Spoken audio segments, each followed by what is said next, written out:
Luke and I were so close. He knew me and my story as well as he knew any of the others that he interviewed. To many people, only humans are real and talk to one another. But many of the people in Acts, like Luke, perceived of me as being just as real and just as tangible as any of their other friends. Jesus sent the Holy Spirit to Christians on the day of Pentecost. No other character in the book of Acts was nearly as important as the Holy Spirit, and the early Christians knew it. Many people who read the New Testament refer to me as an it. Now, I think this comes from many Bible translators using the Holy Spirit, which makes me sound more like a thing than a person. Actually, the Bible should translate the words as the Holy Spirit sometimes and Holy Spirit other times. Try using Holy Spirit sometime and see if that makes me seem like more of a real person in your own mind. After all, nobody would call you the Kyle or the Jessica. The naming issue interests me because the New Testament refers to the masculine forms of God the Father and God the Son. So there's been a natural association by many people to refer to me in the masculine context as well. Jesus sometimes referred to me as he, as in he will testify about me. One way to think about me is to think of wind or air, which is what I'm named after. Like the air that fills your lungs, I indwell both men and women to go where I want, to go where I'm needed, and to think and act as God, not as a mere man or woman. I multitask better than any woman, and most certainly better than any man.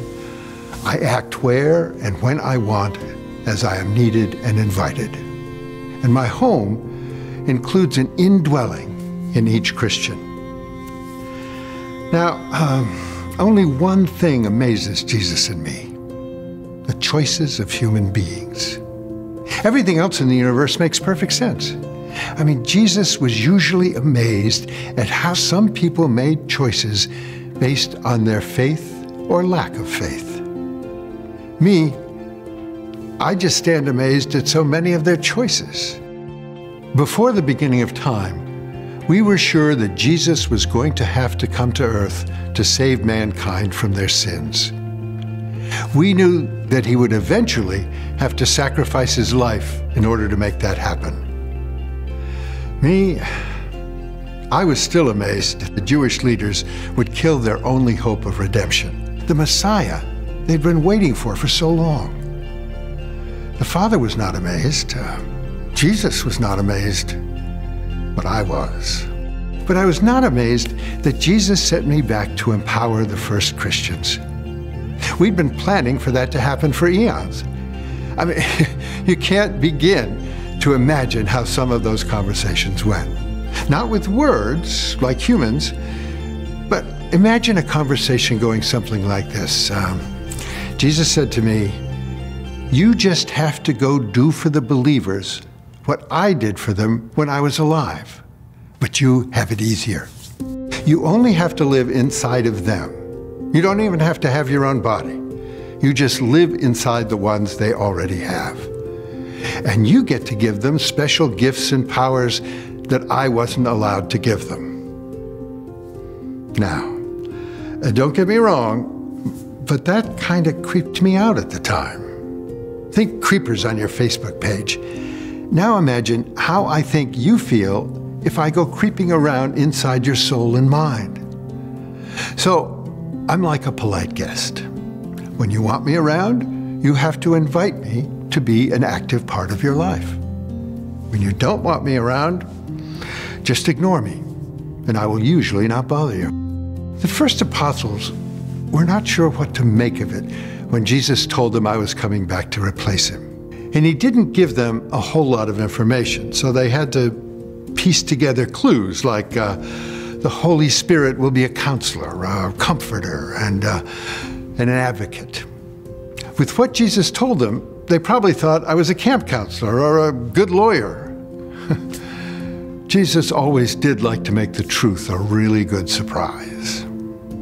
On Pentecost, I thought it would be interesting to empower the apostles in a way they did not expect. And I blew into their presence like a tornado and gave them the power to speak in any language their listener could understand. Just for a little extra theater, I used the first holograms, flames of fire all over their bodies. They jumped up, wouldn't you? And began preaching to everybody nearby. I wasn't amazed that they used their new power to preach the gospel. It's what Jesus had been training them to do. I just had to give them a little extra power boost. From then on, I gave the apostles whatever kind of power boost they needed to keep sharing the gospel and to start establishing the early church. Luke wrote about some of the more dramatic actions of the apostles: healing blind people, healing lame people, raising dead people, and escaping from jails. These were certainly attention grabbers and helped jumpstart the growth of Christianity. When you want to establish authority, there's nothing like healing blindness or raising someone from the dead. Sometimes, to be even more dramatic, I would let Peter's shadow or Paul's handkerchief do the healing. That got the attention of everybody. For the long-term growth of the kingdom, there were many other things I did that were more amazing. When any of the believers needed to remember the gospel and to have the wherewithal to teach it, I made that happen. Once I did that with such power that the Sanhedrin was shocked that lowly fishermen could talk like they had PhDs. Or like with Philip, sometimes I would just put people in the right place at the right time to share the gospel. I've continued to do both of those things with believers, especially when they ask me to do so. More amazing than that? The 7 types of fruit that I give to believers today who are willing to act for the benefit of the kingdom. The fruit of the supernatural ability to love all people, especially the ones that are tough to love.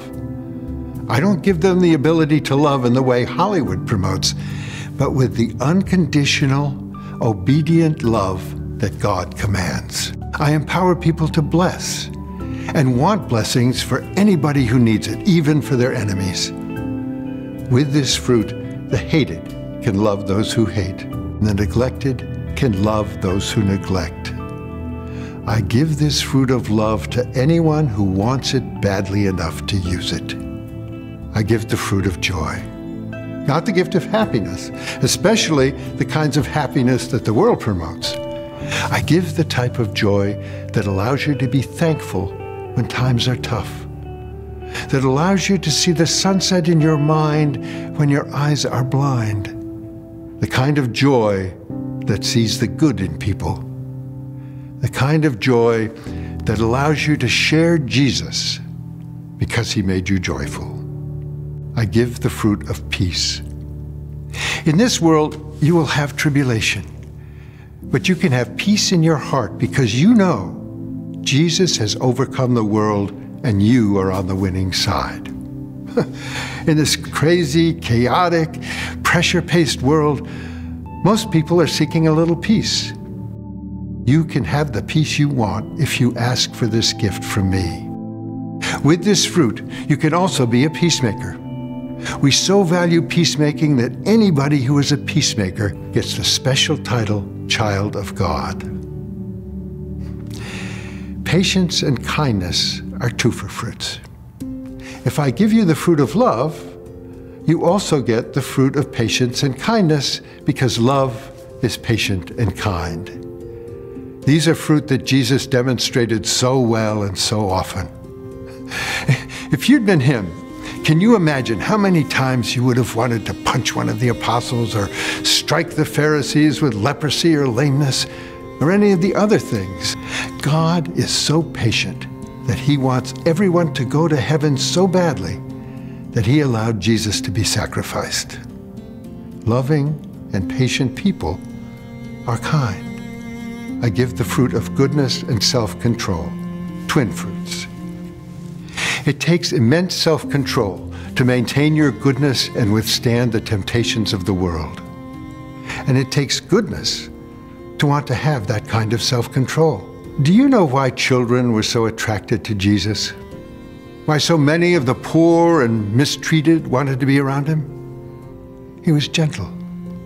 Gentleness, one of those gifts that Jesus so often exhibited, can be yours for the asking. Lastly, I give the gift of faithfulness. I started demonstrating this so powerfully in Acts. As believers acted faithfully, I empowered them more and more.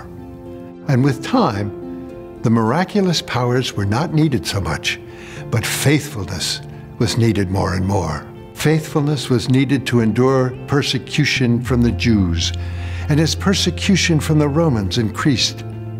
Faithfulness needed when false teachers promoted harmful ideas. And faithfulness was going to be needed when Jesus did not return to earth as soon as people expected and wanted. This is what I want you to remember about Luke's book of Acts. The early believers were faithful to grow the kingdom against all sorts of opposition. I empowered them to do so. Through my empowerment, you can be faithful to do the same.